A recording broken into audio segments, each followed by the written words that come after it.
Les Ivoiriens, vous avez cru quoi, sérieusement? Vous avez cru que ça y est, parce que vous étiez champion d'Afrique, dès que vous allez rentrer sur le terrain, toutes les équipes, elles vont vous laisser jouer, elles vont vous laisser marquer? Et ça, vous avez cru? Non, mais faut me dire au bout d'un moment, je comprends pas. Comment c'est possible de proposer un jeu aussi pauvre? Comment c'est possible en tant que champion d'Afrique de proposer aucun rythme dans ce match? D'être aussi mauvais, de rater autant de passes, autant de centres? Parce qu'au bout d'un moment, quand je vois ce match-là, moi, la seule équipe que j'ai vu jouer avec de l'envie, avec vraiment de la combativité, c'est le Kenya, les gars. Et je peux vous dire aujourd'hui que si le Kenya avait plus de qualité technique, si le Kenya était plus à l'aise techniquement, la Côte d'Ivoire perd ce match facilement 2 ou 3-0. Parce que, avec cette envie-là, le Kenya a su être très dangereux. Il y a eu des grosses occasions qui ont été procurées de la part du Kenya, notamment une qui a été sauvée sur la ligne de la part d'Endika, et heureusement pour la Côte d'Ivoire. Mais justement, on avait l'impression dans ce match-là, quand on regardait ça, on avait l'impression en fait la Côte d'Ivoire était déjà qualifiée en fait.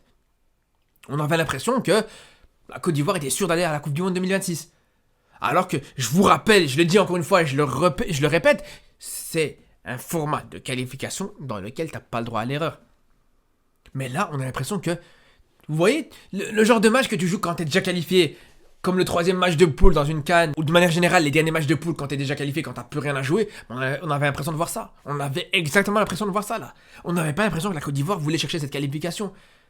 Assure de la qualification déjà depuis le début, dans ce genre de match, dans cette première journée de qualification pour la Coupe du Monde 2026, et après, quand tu arriveras dans les derniers matchs, à ce moment-là, voilà, tu joueras dans un rythme un petit peu plus tranquille, tu feras un petit peu tourner, parce qu'aussi, par rapport à la compo, il faudra en parler, parce que pour moi, je vous dis, Emers Faé, vous savez très bien le grand respect que j'ai pour ce coach, mais aujourd'hui, dans ce match-là, pour moi, il s'est complètement planté, les gars, je suis désolé, mais ça, on va revenir là-dessus. Mais tout ça pour vous dire, les gars, non, la Côte d'Ivoire n'est pas encore qualifiée, les gars. La Côte d'Ivoire n'est pas encore qualifiée. Ce soir, le Gabon va jouer son match justement contre la Gambie. C'est un match où le Gabon est favori, c'est un match où le Gabon peut gagner. En plus de ça, on a vu que le Gabon était pas du tout mauvais. On a vu que c'était une équipe qui avait de la qualité, c'était une équipe qui est vraiment très dangereuse offensivement, donc c'est tout à fait possible que le Gabon gagne.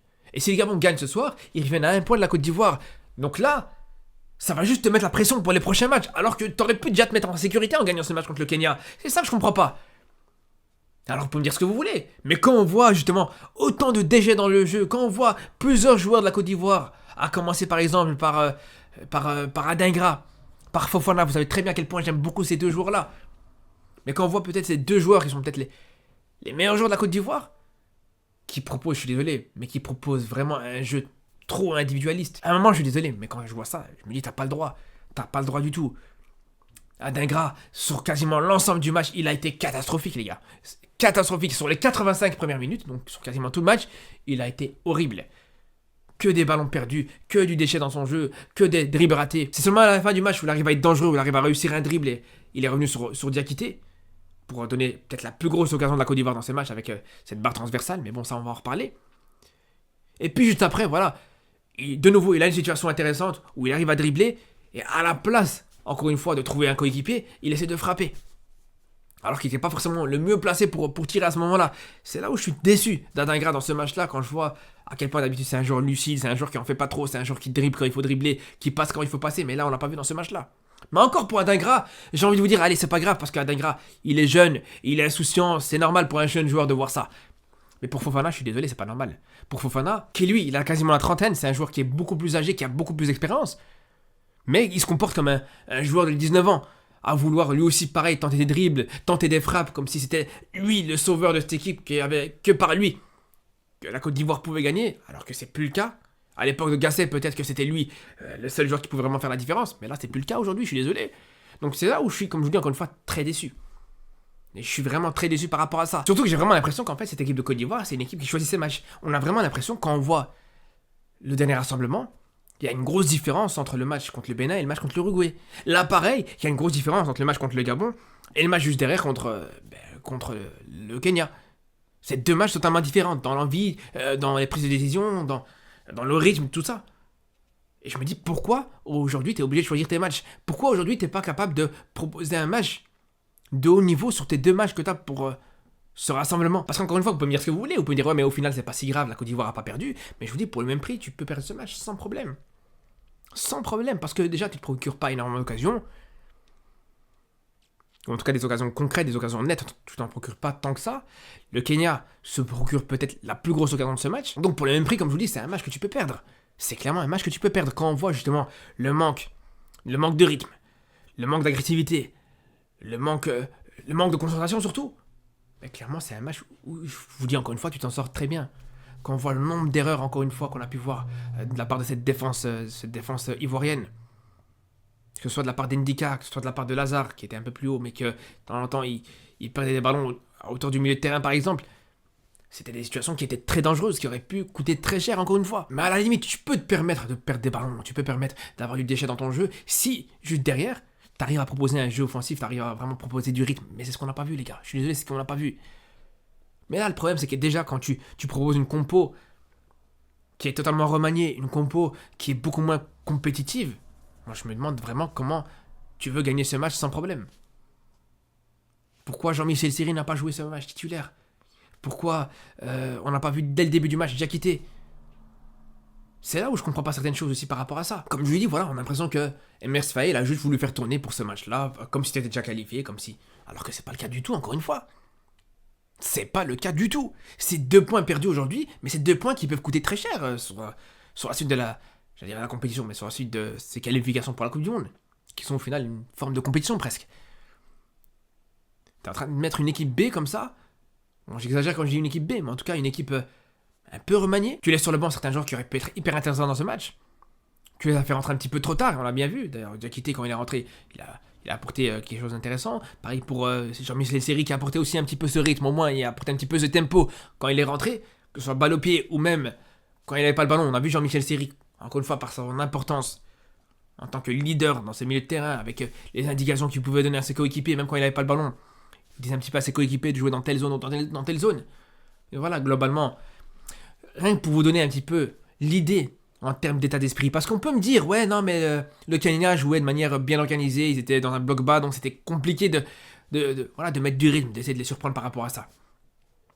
Mais il y a 2 problèmes. Déjà, premièrement, on sait que quand tu tombes contre un bloc bas, l'une des solutions les plus intéressantes, c'est de tenter des centres, tenter de mettre des ballons dans la surface adverse, et essayer de jouer des duels dans cette surface-là, et essayer de faire la différence comme ça.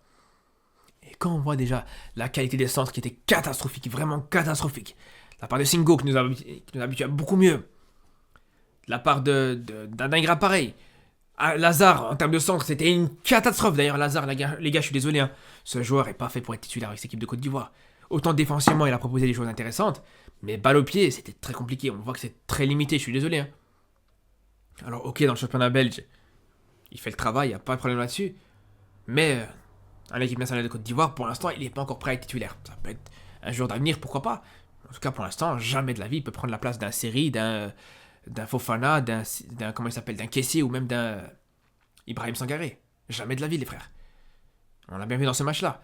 Donc quand on voit ce déchet, comme je vous disais, donc dans les centres, et en plus de ça, quand on voit ce manque de capacité à pouvoir mettre du rythme, je suis désolé, mais c'est pas normal. C'est pas normal du tout. Parce que, ok, tu tombes contre un bloc bas, d'accord, ok, c'est difficile de jouer contre un bloc bas, on le sait très bien. Mais au bout d'un moment, les fois où on a vu justement cette équipe du Kenya désorganisée, pourquoi à ce moment-là t'en profites pas pour jouer vers l'avant? Pourquoi à ce moment-là t'en profites pas pour exploiter ces déséquilibres, pour exploiter surtout ces espaces qui sont laissés entre les lignes kenyanes? Et on l'a vu, il y a une situation, je vous dis, une situation qui reprend bien tout ça. C'est quand Diakité rentre, Diakité qui est clairement dans l'espace.